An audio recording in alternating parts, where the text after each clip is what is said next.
अभी मैं नात रसूल मकबूल सल्लल्लाहु अलैहि वसल्लम के लिए दावत देता हूँ अवैस को कि वो आएँ और नात रसूल मकबूल सल्लल्लाहु अलैहि वसल्लम पेश फरमाएँ। मोहम्मद अवैस।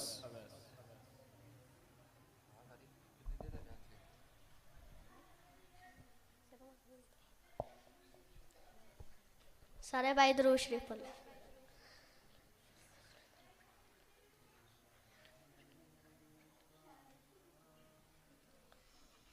वो मेरा नबी मेरा नबी मेरा नबी है, वो मेरा नबी मेरा नबी मेरा नबी है, वो मेरा नबी मेरा नबी मेरा नबी है, वो जिसके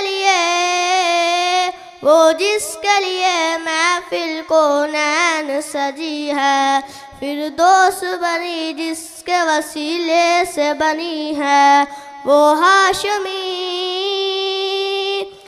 हाशमी मक्की मदनी अरबी है, वो मेरा नबी मेरा नबी मेरा नबी है।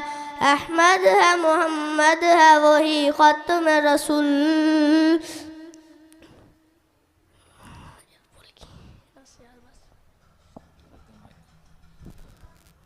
ये थे मोहम्मद अवैस।